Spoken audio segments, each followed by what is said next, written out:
We are starting with our first topic. This is what is respiration. Respiration is the process of using oxygen and eliminating carbon dioxide. Respiration एक ऐसा process या प्रक्रिया है जिसमें हम लोग air की जो ऑक्सीजन होती है उसको यूज़ करते हैं अपनी बॉडी में, और जो हमारी बॉडी में कार्बन डाइऑक्साइड बना हुआ होता है उसको हम लोग एलिमिनेट करते हैं थ्रू इनहेल और एक्सहेल.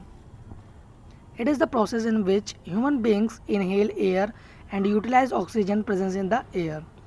यानी कि इस प्रोसेस में हमारी बॉडी क्या करती है, जो एटमॉस्फेयर में एयर है उसमें ऑक्सीजन होती है अप्रोक्स 20%, उस ऑक्सीजन को यूटिलाइज यानी कि यूज़ करती है.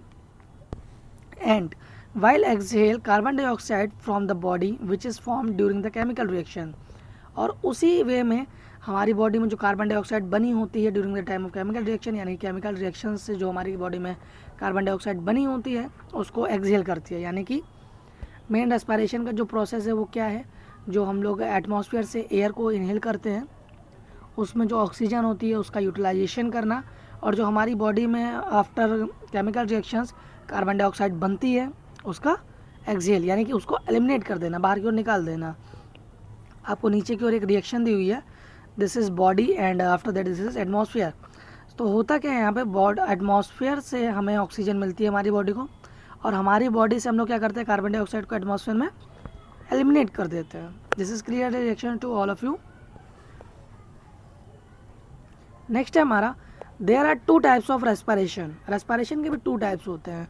First one is internal respiration and second one is external respiration. So first of all हम लोग इंटरनल रेस्पिरेशन की बात करते हैं. तो इंटरनल रेस्पिरेशन क्या होता है, exchange of gases between the blood and cells. यानी कि गैसियस एक्सचेंज होना किस के बीच में, ब्लड और सेल्स के बीच में. अभी इसको हम फर्दर अभी पढ़ेंगे, पहले हम लोग एक्सटर्नल रेस्पिरेशन के बारे में जान लेते हैं, because of this is linked to internal respiration. External respiration आपका है exchange of gases between the blood and the lungs. ये आप सभी को पता है कि जो ब्लड और लंग्स के बीच में जो हमारा एक्सचेंज होता है गैसेस का, वो किस तरह से होता है. और अगर नहीं भी पता है आपको तो आपको ये भी आगे पता चल जाएगा, because of this is the video of respiration. So external respiration में क्या होता है, exchange of gases between the blood and lungs.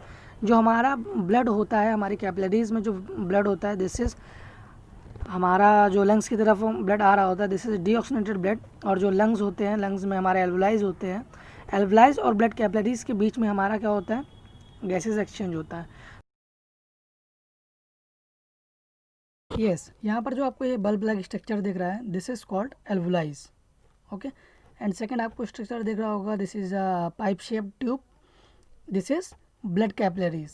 ठीक है. तो हमारा ट्रांसफ्यूजन ऑफ ब्लड होता है इसके बीच में, एल्वुलाइज और ब्लड कैपिलरीज के बीच में. तो जो एयर हम लोग एटमॉस्फेयर से इनहेल करते हैं तो उसमें ऑक्सीजन का परसेंटेज कितना होता है, 20 to 21%. ठीक है. यानी कि इनरिच्ड अमाउंट में ऑक्सीजन होती है in comparison to carbon dioxide. Carbon dioxide less amount में होती है. अब बात करते हैं हम अपने ब्लड कैपिलरीज की, उसमें क्या होता है, डीऑक्सीनेटेड ब्लड होता है. ठीक है. जब डीऑक्सीनेटेड ब्लड होता है तो उसमें जो ऑक्सीजन का कंपोजिशन होता है वो हमेशा क्या होगा, कम होगा, और कार्बन डाइऑक्साइड का हायर कॉन्सेंट्रेशन होगा. ठीक. अब यहाँ पर गैस का जो ट्रांसफ्यूज़न है वो होता है किस बेस पे है, वो होता है आपका डिफ्यूज़न के प्रोसेस पे. ठीक है. तो यहाँ पर डिफ्यूज़न होगा.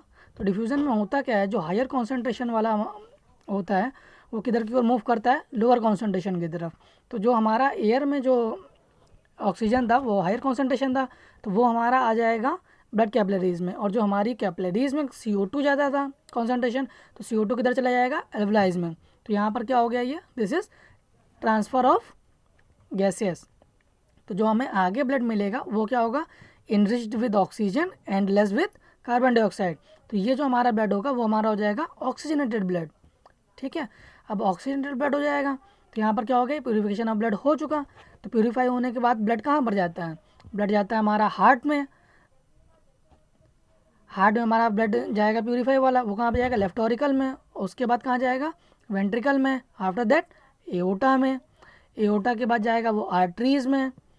आर्टरीज फर्दर आगे जाके डिवाइड हो जाती हैं तो वो कैपिलरीज बन जाती हैं, तो कैपिलरीज में जाएगा. After that every each capillaries कहाँ पे जाती हैं, ब्लड को लेके सेल्स तक लेके जाती हैं. तो जब सेल्स में लेके जाएंगी तो जो उसकी ऑक्सीजन होगी वो क्या हो जाएगी, यूटिलाइज कर ली जाएगी. तो जब ऑक्सीजन यूटिलाइज कर ली गई तो ब्लड क्या हो गया, डीऑक्सीनेटेड ब्लड हो गया वहाँ पे. फिर वो कहाँ पर जाएगा डीऑक्सीजनेटर वाला, हार्ट के पास जाएगा, ठीक है। हार्ट के बाद वापस लंग्स में जाएगा ऑक्सीजनेटेड होने के लिए।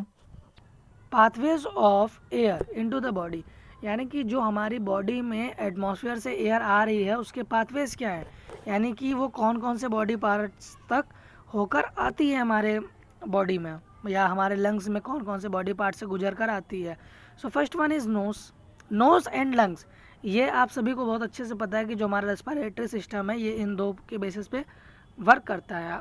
We all know about these are the vital components of our respiratory system, but there are many organs or many sub-organs are substituted in this respiration. They are, first one is nose, after that this is pharynx, larynx, trachea, bronchi, bronchioles, lungs, and after that this is alveoli.